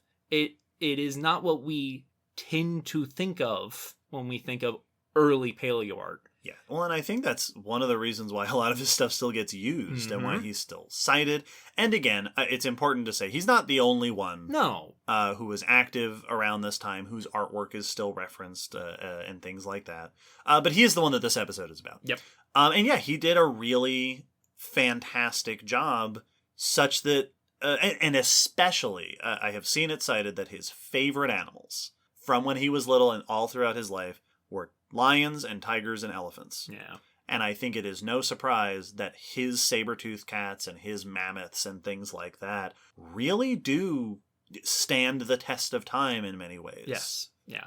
It is impressive and I don't know, inspiring that you can just the passion flows off the page. It is very, very evident how much he loved it, but also how serious he took portraying these creatures. Yeah, it's pretty cool. He, I've said the word influential about 70 times in this episode, but this is a person who really did lay a big part of the foundation for not only paleo art as we know it, but paleontology. Yeah, paleocommunication. Paleocommunication, the place that paleontology has in our culture. If he hadn't been there, I'm sure other artists would have come in. They would do the same thing. But it is probably no exaggeration to say that if it weren't for Knight's work, paleontology would not be as it is today. Yeah. He was a big deal. He shaped the way we see it nowadays. He inspires us to this day. We hope that you are inspired, dear listener. Like I said, check out the blog post. Look at some of these images because this is one of the episodes, I think, that suffers the most from being a purely audio medium, is that we can't be showing you these. So check out those images, look at them while you listen to this episode, and since I am saying this at the end of the episode, restart the episode, and then while you listen the second time, look at these pictures. We will end our discussion about Charles R. Knight there. Before we finish up, there is one last thing to do, and that is a patron question. One of the things that our patrons get to do on our Patreon, in addition to all the other goodies that they get in exchange for supporting our science education efforts, is the ability to submit questions for us to answer right here on the podcast. Will, what is today's patron question? Our question for this episode comes from Wendy, who asks, were all carnivorous dinosaurs bipedal? This is a very good question. And the short answer is, it sure seems so. Yep. That carnivorous dinosaurs tended to be the bipedal ones. We often, when we talk about theropod dinosaurs, right? That's the group that includes all of your Allosaurus and Spinosaurus and Tyrannosaurus and Velociraptor and all those. When we describe the theropod dinosaurs, the phrase we will often use is the two-legged, mostly carnivorous ones. Yep. Because they weren't all carnivorous. There were herbivorous biped dinosaurs, theropod dinosaurs, in fact. There were ornithomimids and oviraptorosaurs, a lot of dinosaurs that are thought to have been herbivorous or potentially omnivorous. Obviously, there are lots of birds today that are herbivorous. There were also bipedal dinosaurs that weren't theropods, dinosaurs that spent a lot of time on 2 feet. A lot of the early dinosaurs were like that. Some of the later dinosaurs, like hadrosaurs, which could stand on their hind legs, they were herbivores. It has been suggested, based on some fossil evidence, that some herbivorous dinosaurs might have eaten meat occasionally, which is something that I would be incredibly surprised if that never happened. I mean, that's super common among herbivores today. Like, deer will eat meat, so I'd be baffled if there weren't ceratopsians. Right, with their big, heavy beaks. Yeah, like, they could eat whatever they wanted if they really put their mind to it. There was that study of the Maiasaur, I think it was Maiasaura, that was eating logs, and it seems getting bugs and maybe crustaceans and stuff with it. There's that one ankylosaur that is thought to have possibly had a fish in its guts. Yep. So there were probably quadrupedal dinosaurs that ate meat occasionally. Yeah, or scavenged. Scavenged. But as far as we can tell, it seems that all of the dedicated carnivorous dinosaurs have been bipeds. Yep. Or at least predominantly bipeds. Because you do have things like Spinosaurus, which has kind of been discussed as to, did it spend time on all fours or not? as far as the evidence goes, these days, I think it was not thought to have spent much, if any, time on all fours. Mm-hmm. And even to this day, all birds are bipedal, including many of the carnivorous birds. Which is a weird trend. It feels very similar to me, bringing up Spinosaurus, the weird trend of non-aquatic dinosaurs. Right. That like we do have now literally less than a handful of dinosaurs that seem to be closely or somewhat closely tied to the water, but none of them seem to be just fully aquatic, fully secondary. Right, like a sea turtle. Exactly. So like that's another thing that just seems oddly uniform with dinosaurs. It also is a weird thing that predators seem to be walking on their back two legs. And I think that sort of the more tempting explanation is that you need to walk on your back two legs in order to catch prey. Yeah. Which I think that certainly helps, but that is certainly not true because we have tons of very successful quadrupedal carnivores in the world today and all through time. Yep. But I do wonder what evolutionary constraints there might have been. Is it just that, because we know herbivores can transition to carnivory, we've seen that happen through evolutionary history. Is there something about the herbivorous dinosaur lineages that made that just difficult for them to evolve? Is it that theropods had such a monopoly on the carnivorous niches that the other lineages just never got the opportunity to evolve into that lifestyle? Or is dinosaur quadrupedalness, four-legged movement, just not comparable to mammalian? So like a quadrupedal dog or cat, which is a four-legged predator, is just a completely different, a mobile mechanism compared to, could a ceratopsian just not achieve the running or pouncing or something? Yeah, that just the way that it's like we do have quadrupedal reptilian predators with crocs, but they're aquatic ambush predators. Right. And throughout much of their history, that's been the common with them, which dinosaurs weren't doing. Right. So is there just something about like they could not achieve the same movement? Right. Or for some reason. Maybe there was something with their digestive system. Yeah. That like maybe they this is kind of that dead end evolution. Yep. The thing again, did they evolve into a state where it just wasn't feasible? Yeah, there was just not an opportunity to add meat to the menu anymore. Yeah. So Wendy, it's a very simple question. And when I first saw it, I was like, oh, that's a really simple and quick. But it's a simple question with a very fascinating and interesting discussion as an answer to it. Because the why to that is so weird. Because it's weird once you think about it. It does seem that by and large, all carnivorous dinosaurs, at least dedicated carnivores, were bipeds. Mm-hmm. Do with that what you will, everybody. Hey, that's the end of this episode. We hope that everybody has had a good time. I had a great time. This was a super fun discussion. Yeah, it was I got a good to one. look at a bunch of art. As usual, head on down to the episode description and you will find all sorts of cool stuff. You'll find links to the blog post where you can look at more stuff. You'll find links to our social medias, our Discord. You could be maybe you'll be the next 100th member or something. We got a Gmail address that you can send us emails to. We got a physical mailing address you could reach out to us there. Check out, there will be a link to Discovering Us, which we mentioned at the top of the episode. We release episodes every fortnight. Every single one. Episode 159 is coming up next. It's the early part of a year, so we got a whole year's worth of more episodes to look forward to. Please stay tuned, and we'll see you some more. See what's up next episode. Good night. That was a pun. Because I get his it. name. Good night. Because he was a good knight. Listeners, good night.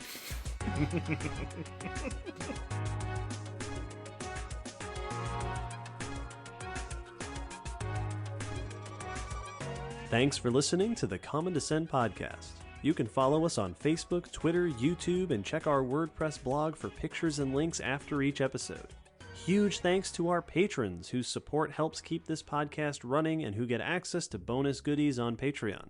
The song you're hearing is called On the Origin of Species by Protodome, which we found at ocremix.org.